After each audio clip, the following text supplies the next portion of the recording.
నమస్కారం.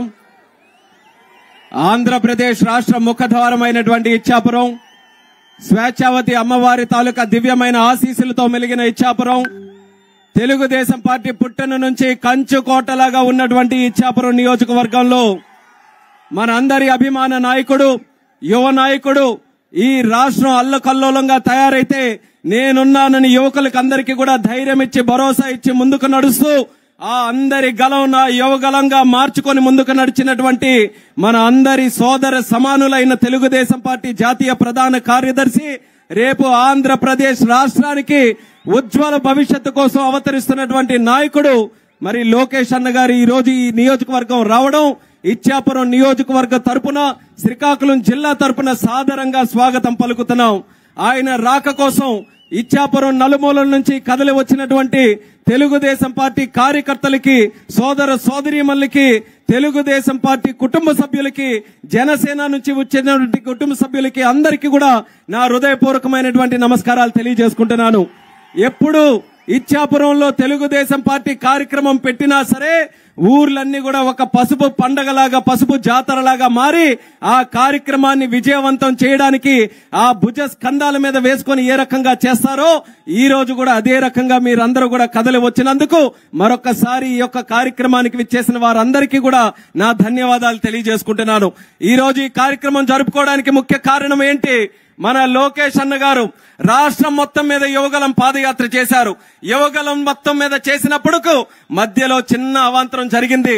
మన నాయకుడైనటువంటి చంద్రబాబు నాయుడు గారిని ఆ రోజు అక్రమంగా అరెస్టు చేయడం వల్ల ఆ బాధ్యతలన్నీ కూడా లోకేష్ అన్న గారు తన భుజాల మీద వేసుకొని మళ్లీ చంద్రబాబు నాయుడు గారిని తిరిగి బయటకు తీసుకొని రావడానికి, మరొక పక్కన తెలుగుదేశం పార్టీ కార్యక్రమాలు ముందుకు నడిపించడానికి ఒక 2 నెలలు ఆ రోజు బ్రేక్ తీసుకోవడం వల్ల ఇచ్చాపురంలో ముగించాల్సినటువంటి పాదయాత్ర ఇక్కడి వరకు రాలేకుండా పోయాం. మనమందరం బాధపడ్డాం. ఇంత చక్కగా జరుగుతున్నటువంటి పాదయాత్ర ఒక్క అడుగు మా లోకేష్ అన్న ఎక్కడికి వస్తే దద్దరిల్లే విధంగా మా తాలూకా ఉత్తరాంధ్రలో కూడా మేము చూపిస్తామని ఎంతో ఆశతో ఆ రోజు ఎదురు చూశాం. కానీ ఆ రోజు ఉన్నటువంటి పరిస్థితుల వల్ల రాలేకపోయాం. కానీ ఉత్తరాంధ్రకి ఖచ్చితంగా వస్తాను, ప్రతి నియోజకవర్గం కూడా వస్తాను, మన కార్యకర్తలతో కలుస్తాను, కార్యకర్తలకి నేనున్నాననే భరోసా ఇస్తానని ఆ రోజు మేము ఈ నాయకులుగా ఎవరు వెళ్లి కలిసినా సరే లోకేష్ అన్న మాట ఇవ్వడం జరిగింది. మాట మీద నిలబడేటటువంటి నాయకుడు మన లోకేష్ అన్న గారు. అందుకనే ఈ రోజు ఎన్నికలు సమీపిస్తున్నా సరే ఆ రోజు తిరగలేకపోయాను కాబట్టి మళ్లీ ప్రాంతాలన్నీ కూడా, నియోజకవర్గాలన్నీ కూడా తిరగాలనే ఆలోచనతో ఈ రోజు శంఖారావం పూనుకొని మన అందరి ముందుకు వస్తున్నాడు మన లోకేష్ అన్న.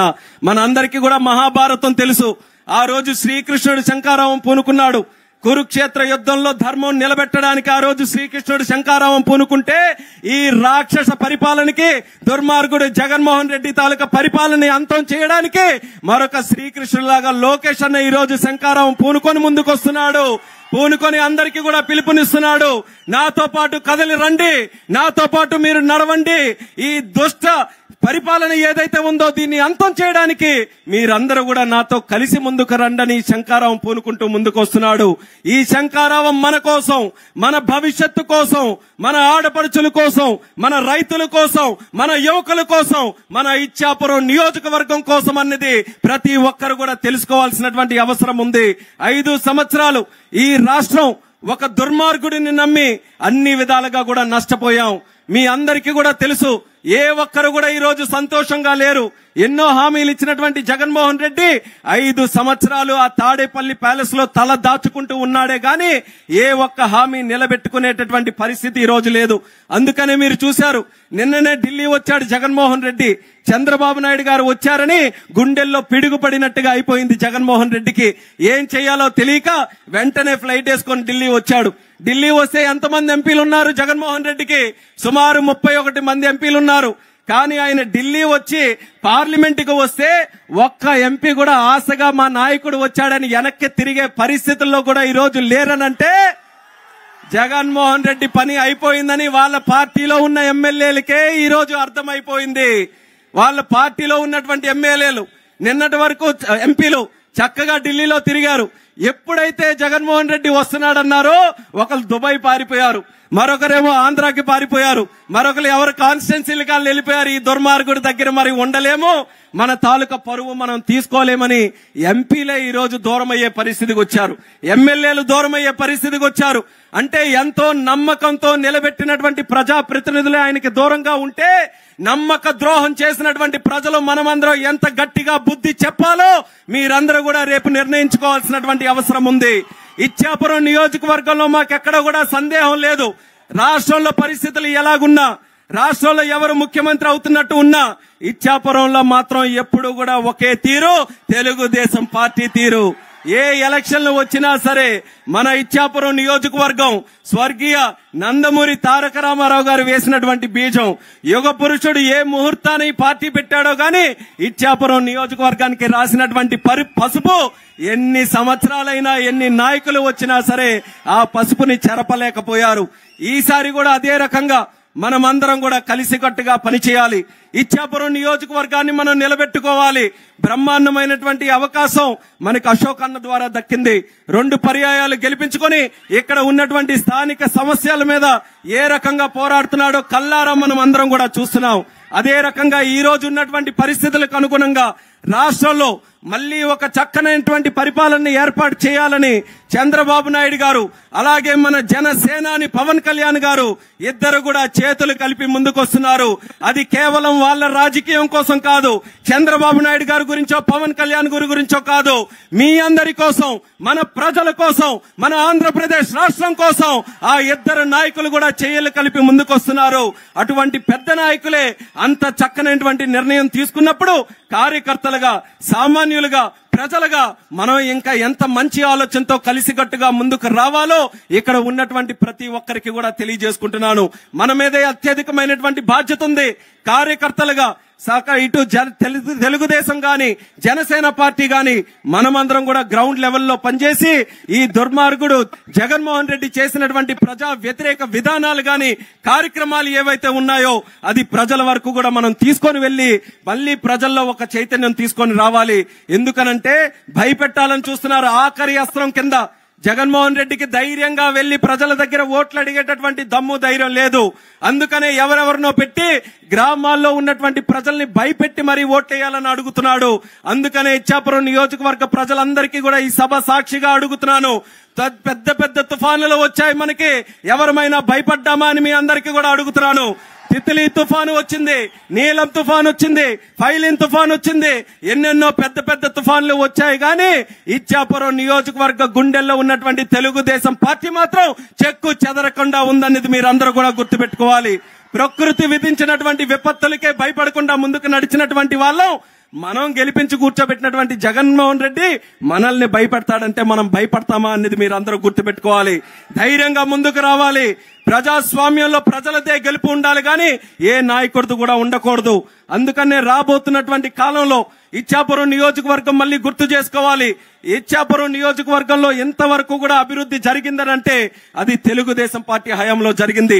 2014 నుంచి 19 వరకు ఈ ప్రాంతంలో ఉన్నటువంటి ఏ సమస్య ఉన్నా సరే కోట్లాది రూపాయల నిధులు మన ప్రభుత్వంలో ఆ రోజు ఖర్చు పెట్టి అన్ని సమస్యలకు కూడా పరిష్కారం అందించాం. ఎన్నో జియోలు తీసుకొని వచ్చి ఆ పనులన్నీ కూడా ప్రారంభించాం. ఆ రోజు జనసేనాని పవన్ కళ్యాణ్ గారు కూడా వచ్చి ఆ రోజు ఉద్దానం గురించి మాట్లాడితే డయాలిసిస్ సెంటర్లు కూడా అన్ని ఏర్పాటు చేశాం. పెన్షన్లు అందరికీ ఇప్పించే విధంగా చేశాం. ఇల్లు పట్టాలు ఇప్పించాం. చంద్రన్న బీమా చేశాం. పసుపు పెళ్లి కానుక ఇచ్చాం. అలాగే సంక్రాంతి కానుకలు ఇచ్చాం. ఎన్నో పసుపు కుంకుమ ఇచ్చాం. ఇలా ఎన్నో కార్యక్రమాలు తెలుగుదేశం పార్టీ హయాంలో చేశాం. ఇచ్చాపురం నియోజకవర్గ 4 దిక్కులు కూడా చూసుకుంటే ఇటు ఒరిస్సా వెళ్లడానికి గాని, అటు సముద్ర తీర ప్రాంతాల్లో గాని ఎక్కడికి చూసినా సరే బ్రహ్మాండమైనటువంటి రహదారులు, బ్రిడ్జిలు కూడా మనం ఏర్పాటు చేశాం. ఆ రోజు మనకున్నటువంటి కెనాల్స్ కూడా రైతులకి సాగునీరు కోసం ఏవైతే ఉన్నాయో సుమారు 4 కోట్ల రూపాయలు చంద్రబాబు నాయుడు గారి హయాంలో శాంక్షన్ చేయించి పనులు మొదలు పెట్టేసరికి ఆ రోజు ప్రభుత్వం లేకుండా పోయింది.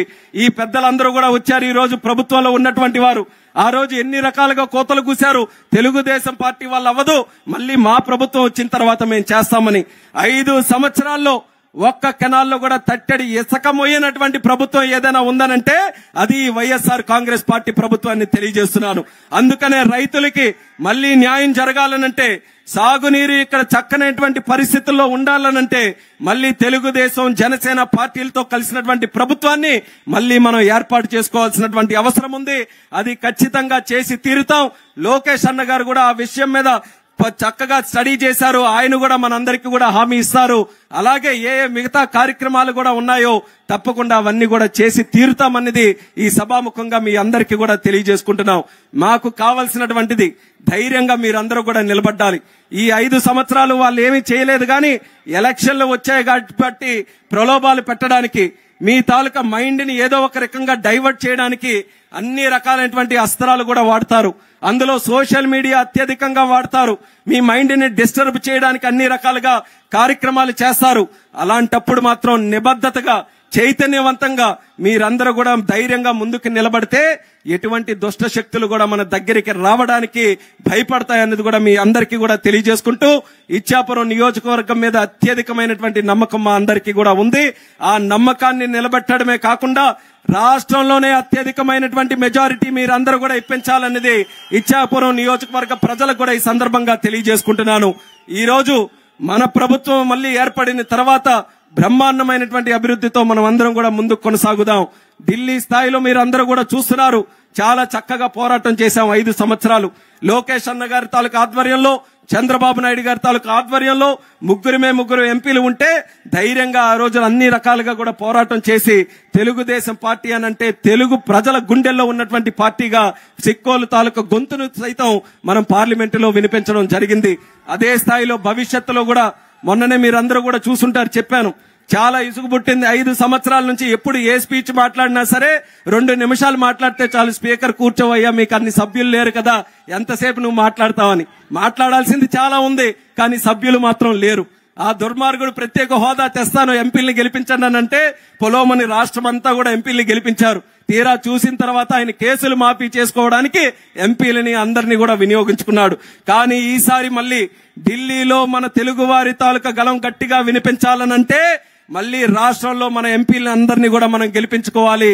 ఆ స్థాయిలో మీరందరూ కూడా ఇక్కడ ఎంపీగా ప్రాతినిధ్యం వహిస్తున్నటువంటి నన్ను కూడా మంచి మెజారిటీతో మీరందరూ కూడా గెలిపించాలని నా తరపున కూడా మీ అందరికీ కూడా ఈ సందర్భంగా తెలియజేసుకుంటున్నాను.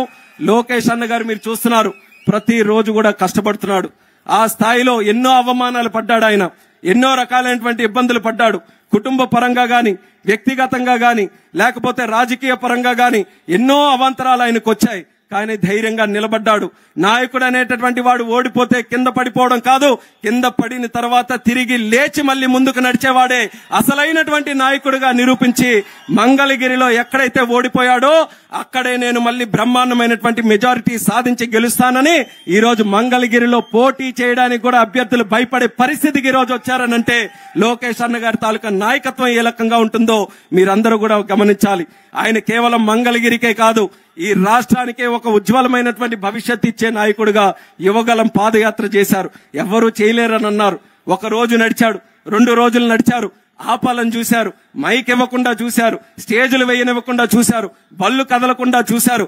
ఖబర్దార్ అని చెబుతూ రాష్ట్రంలో సుమారు 3000 కిలోమీటర్లు పాదయాత్ర చేసి దేశంలో ఆ వయసులో చేయనటువంటి రికార్డుని సాధించినటువంటి వ్యక్తి మన లోకేష్ అన్నది కూడా తెలియజేస్తున్నాను.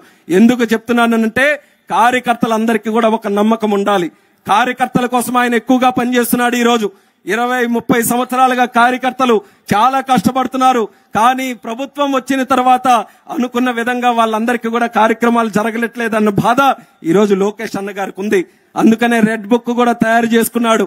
అవతల వాళ్ళు ఎవరైతే ఉన్నారో వాళ్ళందరి తాటి తీయడానికి ఆ రెడ్ బుక్ లో అన్ని కార్యక్రమాలు కూడా చేర్చుకున్నాడు. అలాగే మన కార్యకర్తలు కూడా ఎవరెవరికి న్యాయం చేయాలో అది కూడా ఆయన గుండెల్లోనే రెడ్ బుక్ పెట్టుకొని రాసుకుంటున్నాడు అన్నది కార్యకర్తలందరికీ కూడా మరొకసారి తెలియజేసుకుంటున్నాను. మరి లోకేష్ అన్న గారు ఈ జరుగుతున్నటువంటి శంకారం కార్యక్రమం మన నియోజకవర్గం, మన జిల్లా నుంచి ప్రారంభోత్సవం చేయడం అనేది మనమందరం కూడా ఒక అదృష్టంగా భావించి ఈ శంకారం యాత్ర కూడా అత్యంత విజయోపేతంగా ముందుకు నడవాలని, రాబోతున్నటువంటి ఎన్నికలకి ఇది ఒక ప్రధాన అస్త్రంగా మారాలని ఆ స్వేచ్ఛావతి అమ్మవారికి ఈ యొక్క వేదిక ద్వారా మొక్కుతూ ఈ కార్యక్రమానికి విచ్చేసినటువంటి ప్రతి ఒక్కరికి కూడా మరొకసారి నా హృదయపూర్వకమైనటువంటి నమస్కారాలు తెలియజేస్తూ మీ అందరి దగ్గర సెలవు తీసుకుంటున్నాను. జై హింద్, జై జన్మభూమి, జై తెలుగుదేశం. లోకేష్ అన్న గారి నాయకత్వం.